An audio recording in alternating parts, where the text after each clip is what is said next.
Hi, I'm Whitfield Eighth, the CEO of Delta Data, and we appreciate you joining us today to talk about the account opening, account transfer process. We put a survey out there that drew some really interesting responses and provided some insight. Specifically, survey was tied to the transfer process, but we brought in an expert from Harvest InvestNet, Steve Lusek's joining us today. They're focused more on the onboarding piece of the puzzle, but they're congruent in their in process of digitization of getting the client's assets in the door. As we talk through this survey today and we talk through the opportunities that are out there, do feel free to put questions into the chat. We'll answer these questions at the end in a Q&A session, and we look forward to the insights that we can provide or expounding on the topics based on the questions you have. Hey, Whitfield, thank you for having me. Looking forward to the discussion. Great. Well, Delta Data sent out a survey to our bank trust clients, and of the 40 responses back, pretty consistent feedback. Actually, of all the surveys we've done, this is the one that was just kind of black and white. Not much stuff in the middle, kind of issue, not an issue. Everything's real clear. But I would say what shocked me, Steve, about the findings was the state of the business. What wasn't shocking, given that you and I work with bank trust every day, that this is where we're at. High level, what'd you think about the survey and the high level findings within? Well, I think that once we share the data, it's going to be pretty clear to me that the process today that bank trusts offer to their clients is it's a well-worn road that there's an opportunity to absolutely improve through the use of technology, data collection, and automation. So it's the data validates that, and it validates the work we've been doing for the last several years in helping bank wealth and trust organizations automate the account opening process for their new clients. What's pressuring the bank trust industry to make a change now? And I think when we look at the data, why is it the trust employees who respond to this survey are saying, hey, this needs to be dealt with sooner than later? Well, I'd say number one, it's client expectations. Clients now have iPhones, and they are working with other financial providers that are giving that consumer access to technology that makes it easy for them to share the requisite data to open an account. And so whether you're filing for a mortgage, you're opening up a brokerage account, you are applying for a loan, you can pull up your phone, you can access the site you want, you can begin sharing information securely and completely, and within a very short period of time, you get some confirmation that we don't need anything else from you, consumer, Mr. or Mrs. Consumer, we've got it from here. And it's that ease that bank wealth and trust organizations recognize that they need to deliver to these consumers because their expectations are higher. The other thing that we're seeing in the bank wealth trust area is banks on the retail side are starting to digitize their operations.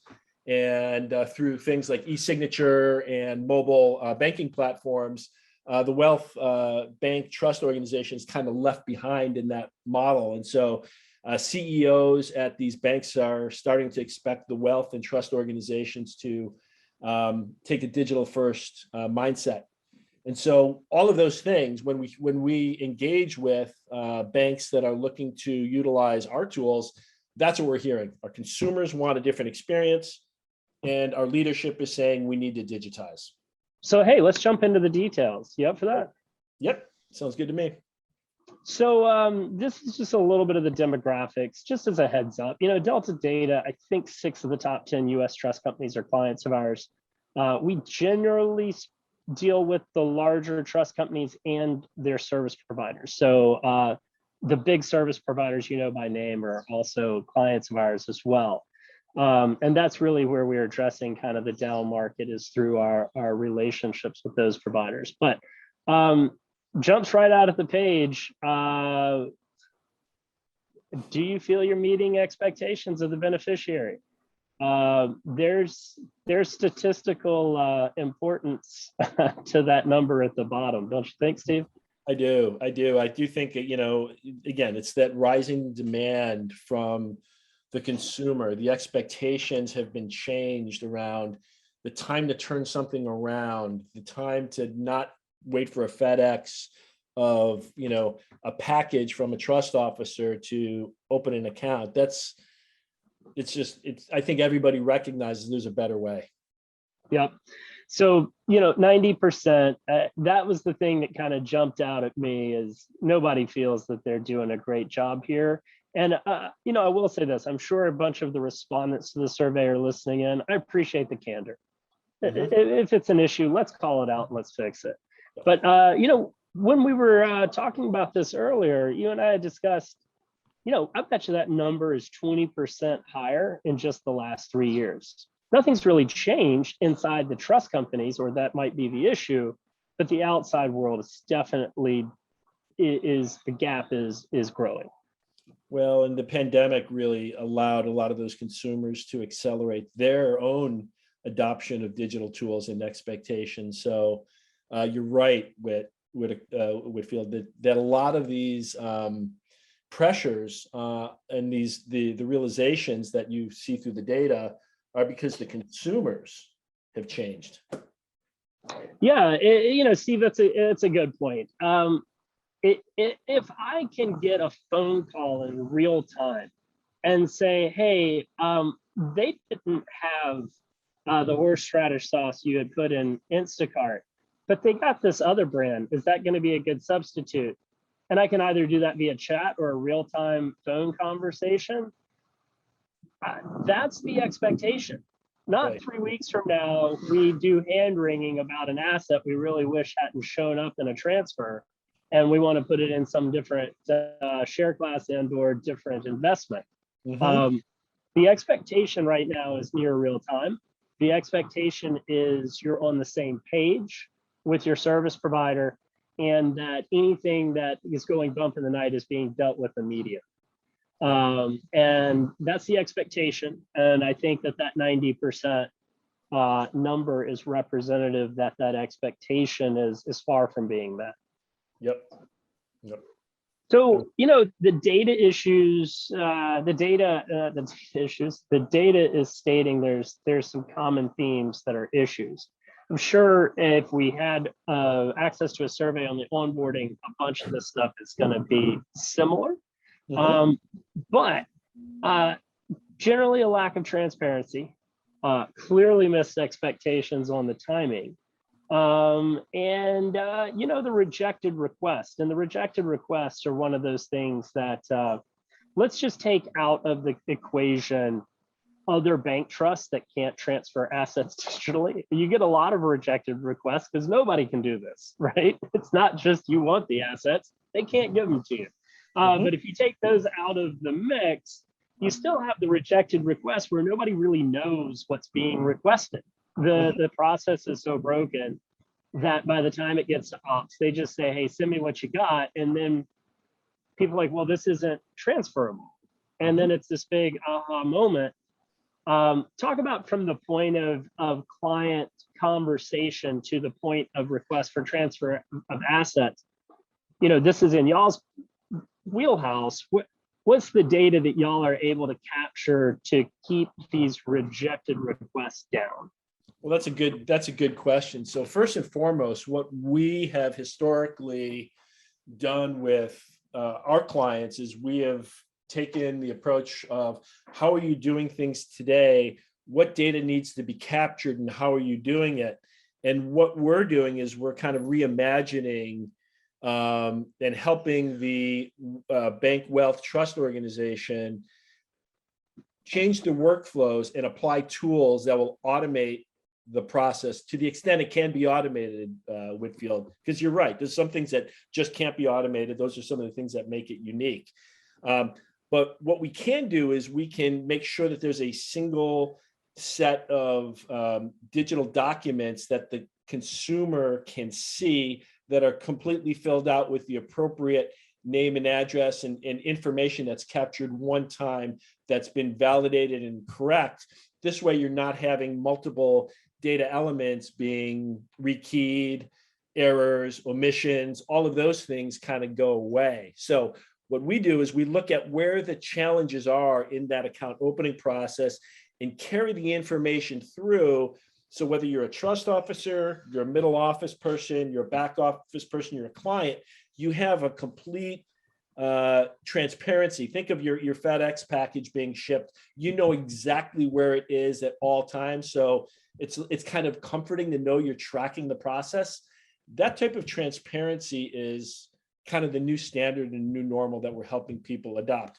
In addition, the technology enables, certain pieces of information to be carried forward that may not be part of the workflow. A document. So for example, what are the assets that you plan on transferring from here to here? That can be carried forward through, captured from the client and then delivered to the middle office, back office. So when it comes time to post that information inside the trust accounting platform, it's there. You don't have to ask for it again. You don't have to go back to the client. So we're anticipating, in our design, in the solution, we're anticipating what data needs to be captured, who needs to see it, and how do we deliver it to the end state so it's the client gets the best possible experience. Yeah, I think that anticipation is key.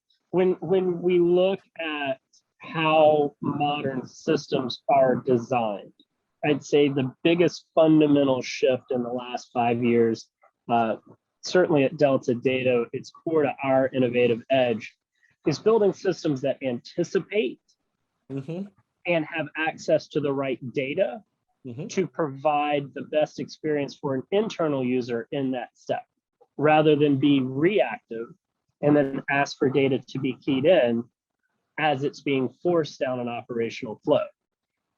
So if we have a CRM and a meeting goes well and they moved it to close business, the anticipation is there's an onboarding process coming. The data that you got out of that CRM is going to fill in a lot of these recurring first, middle, last social fields. And then the data that can be brought to bear from operations in the middle office can be ready to anticipate what cannot be transferred. That's the key piece. We put way too much strain on the middle office sitting in swivel chairs. And by the time the client sent you an asset list, they want the assets to move. I'm speaking with a person tomorrow, former head of a trust company that was recently sold, a big one. They actually track a metric that talks about lost money from the point they get an asset list. That client is ready to move. From that point forward, the days whereby the onboarding process is executing and or the transfer is happening, and then many trust companies require the cost basis to be in place before it is a tradable asset. If it's not tradable, it's not billable. All of those days multiplied by that AUM was, in our initial conversation, a staggering number. And that anticipation has the ability to take some of the burden and the pressure off the middle office. If you want the transfer to go smoothly and in a timely manner, don't hand a middle office person a PDF and say, we need these by tomorrow. As you're gaining information that's required from your beneficiary who's going to own the account, there's absolutely nothing keeping the trust officer from running that initial analysis on assets. We at Delta Data fully automate that analysis and then bring up an issues list on potential assets that can't be held in the transfer. And or assets that, or we look at it and say, hey, this is like a 6-month-old position. Likely you're going to have some changes. But that analysis today is not only manual, it's completely a binary experience. There is no concurrent workflow going on. There's no anticipation of what's the next step. All of that is part and parcel, to your point, of not just, hey, how can we fix what you're doing? How can we rethink how you're doing it? Because to meet the expectation, it's not duct tape. It's a re-architect maneuver at this point. So these, go ahead. I want to hop in there because I do think that, some of the best practices from other industries are being applied to the bank wealth trust organization when we help these institutions reimagine what's possible with onboarding and account transfer, because we're seeing it from other industries that have adopted. Maybe it's a cleaner process, but there are technologies. You mentioned one. There's CRM. There is e-signature. There is integration into the trust accounting platforms that if you had those things when you designed your workflows that you currently have in place, you would change them. You would reimagine them. And I think that therein lies the opportunity. When you want to improve a process, if you could bring together the best technology with the best practices, you can with your expertise in your team, you can reimagine the workflows and provide better outcomes and solve some of the challenges that your data is showing us here, Whitfield. I totally agree. So, this next kind of layer, the onion back, not too shockingly, do you have to manually post updates to multiple systems? The most important thing here is there's no way the stats are off. Everybody says yes. Anytime you actually touch systems by hand, that's a high risk situation. And that is your opening for missing client expectations. It's just, we have to identify all the touch points and eliminate them. The second half of this page is specific to transfers, but as you had stated earlier, I think it sees similarity with the state of onboarding. The majority are fully manual. A couple of the best players in the industry, just because they were drowning in volume, have done a significant amount of automation, but they are definitely the outliers, not the normal. And then everybody has some, version in the middle, whether they have adopted e-signature, but it's not connected with anything else, or they have some RPA automation that is really just gorilla tape around a really bad process. It's something in the middle.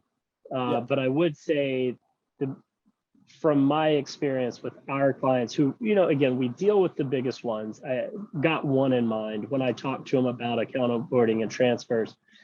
They had to do what we do as a business. They had to get in there and say, look, if we're going to survive, we've got to rethink this. So I think the ones that have, it's more validation. This isn't duct tape. This isn't a minor modification. This is rethinking the process. But importantly, where we started this conversation, the goal that you write on the whiteboard is the last best experience the client had.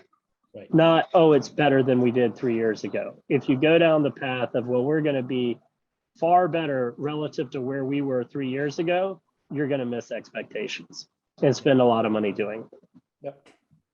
Yep. And I look at that data and I think of, that the folks who are partly automated, the pandemic, I think a lot of organizations were thinking that they wanted to apply some automation and technology to the process, but they were forced to because we couldn't have trust officers and wealth officers meeting with clients. So, DocuSign has permeated almost every institution, and now firms are scratching their heads saying, okay, now we've got DocuSign, what do we do with it? Right.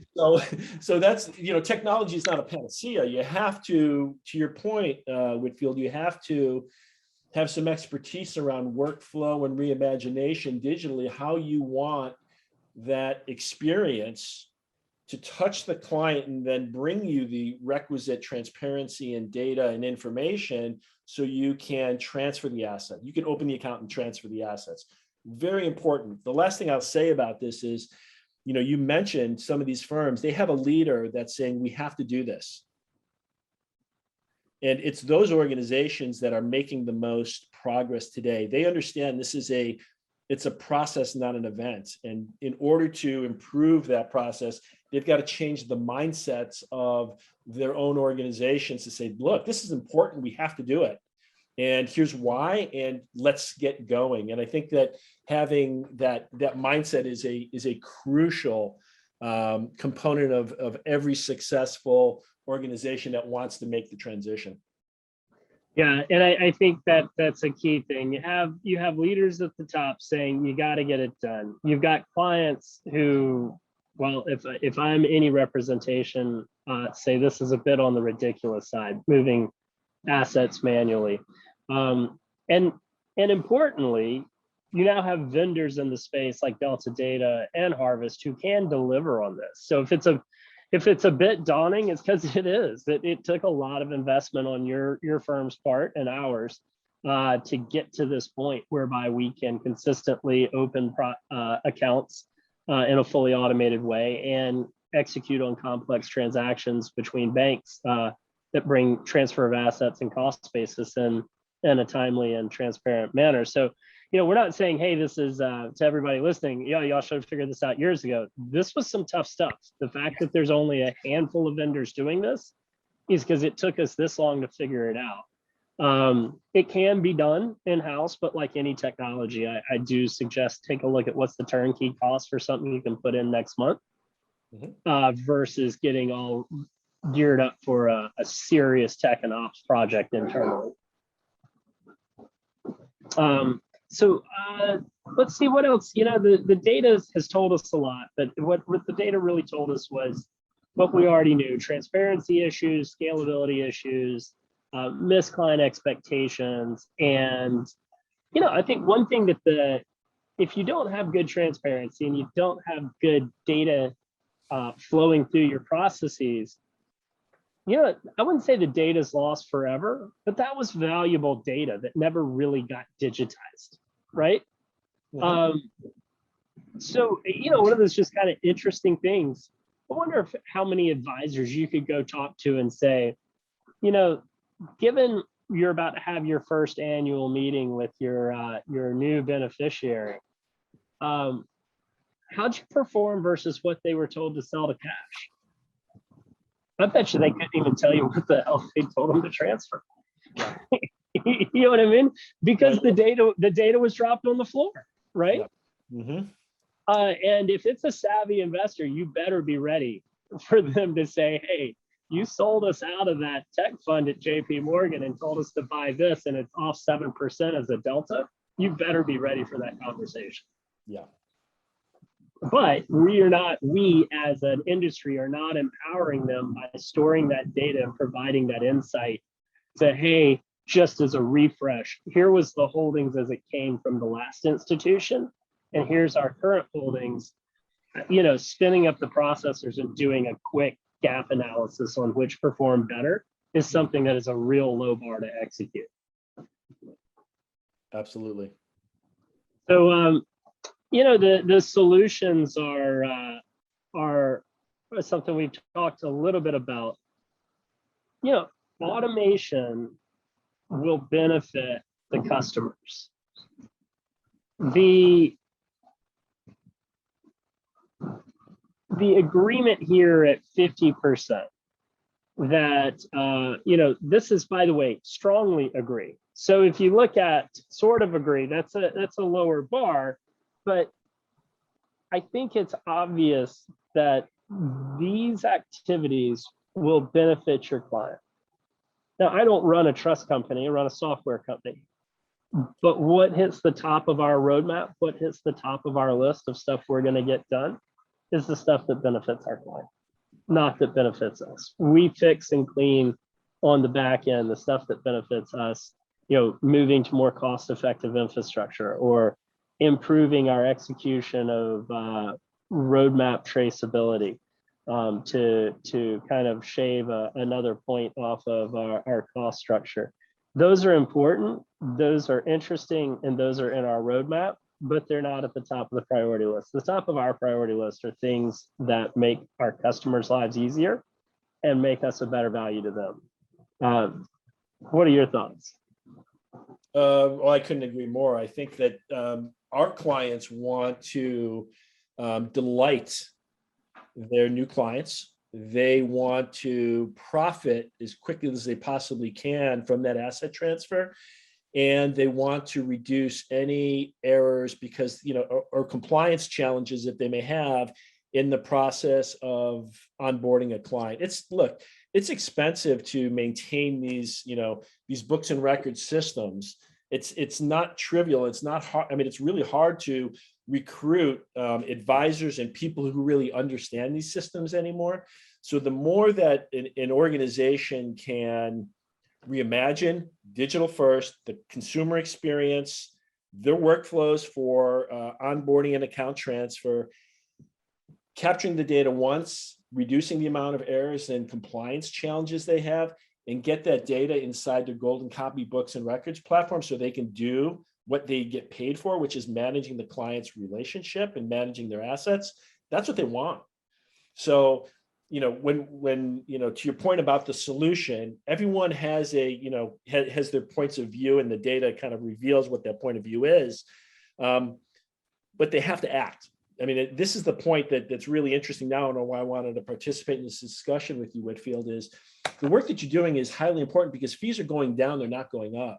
So it's even more important now to make sure those asset transfers happen more seamlessly for the client, but also for the firm, so they can start monetizing those accounts as quickly as possible and doing the best possible job they can to prove the value to the consumer. So, all of this is playing out in a world right now where there's a lot more competition. You're not just competing with a bank wealth trust officer today. You're competing with anybody who is, managing money. Because as you said, I mean, we talked about this earlier.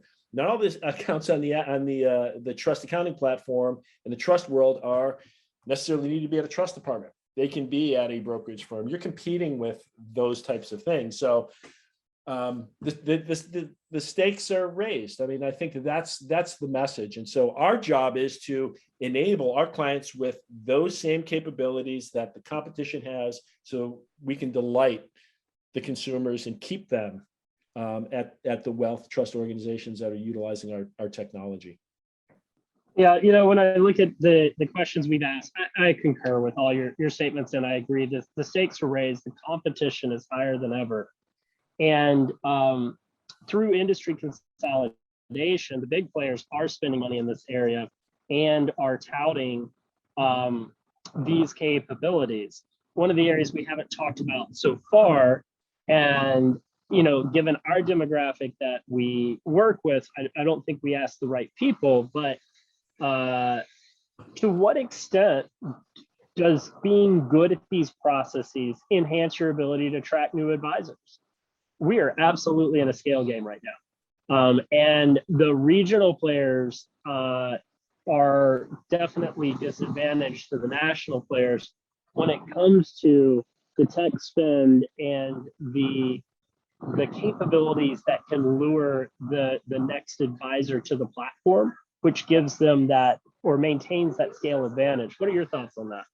I agree. I think that's the tech stack that a wealth organization is providing their advisors matters now more than ever, because everyone, when you think about an advisor's book of business, they want to be able to not only manage what they currently have more efficiently, but they want to grow. It's in their best interest to grow, so they want to partner with and utilize somebody who can help them do that with their unique solution set, be it the technology, be it the investment platform, be it their brand. I mean, all of these things come into play. And so, it's the technology that you provide your advisor matters. It matters a lot. And you're right. The optionality for that advisor to go independent, to partner with somebody regionally, or to work with a bank wealth organization, those are all options that they have. And we're seeing, you're seeing more M&A in that area. You're seeing bank wealth organizations buying registered investment advisors. You see them buying broker dealers. So, that it's the opportunities are great for organizations that see the opportunity and adjust. One of the questions we didn't ask in the survey that I think we should have you ever lost a client during the onboarding process because of the time and or transparency issues identified? Yep. I'm guessing that would have been near 100%.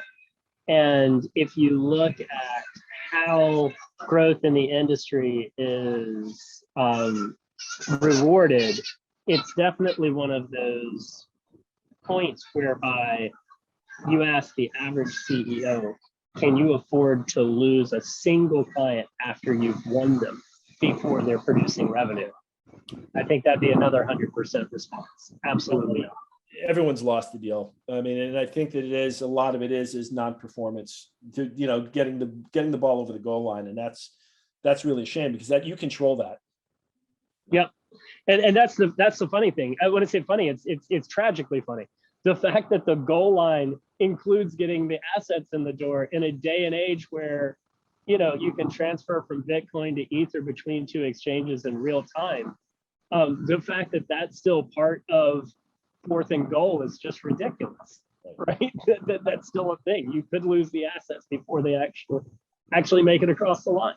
Right. The hard part was actually winning the trust of the end beneficiary and getting them to commit to the move. But how we have historically allowed this business to execute, there's still a major step to get done to call that one business.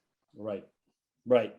And when I look at this screen and I think of the solution, I do think that it starts with a discussion with senior folks inside of these organizations to say, hey, are we doing everything we possibly can to win? And to win business, to delight our clients, and to make our lives easier. And if the answer to that question is, we're not sure, or we don't know, there are, to your point, Whitfield, there are vendors who are focused on helping wealth and bank organizations, improve. And the way I think about this is it's a journey. It's not an event. To your point around reimagining, first step is just reimagining what's possible, and then aligning management with a plan to execute and then begin execution. And so, I do think that the best approach is one of, shared vision and what is it that we want to become. I think that if organizations are starting to have those discussions, that's probably the best first step that I've seen wealth organizations, kind of having, and then inviting, people in who are in the industry solving the problem. Whether it's their peers, because there are bank wealth trust organizations that are solving for this right now. Go talk to those peers at trade shows and conferences or visiting their websites and learn, because these things are happening in real time and people are figuring it out. So I'm not sure how much more time we have, but that's kind of my advice to anybody listening who's saying, okay, well, this is all great, the data's there, but what do I do? Right, Steve, I think that it would have been remiss to state that, 3 years ago, there weren't many turnkey solutions in this space, and it was a much more daunting task.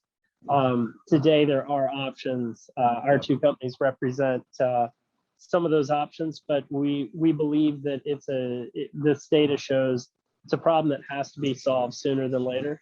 And there are solutions out there in case the task of doing it all on your own is a bit daunting. I appreciate you joining us today. I appreciate you sharing your insights from Harvest InvestNet, and look forward to talking with you more on this subject going forward. Yeah, Whitfield, thank you very much for your time, and thank you for your team for setting this up. And I hope this was beneficial to the folks who joined us. Well, I think it illustrates the options that are out there, and that they're not alone. These 90% things. The big thing is just because 90% say they have a problem, don't think that means you can do nothing, because a brokerage is absolutely, or a brokerage or a more modern platform like the full digital platforms are happy to take the business from the entire trust industry itself.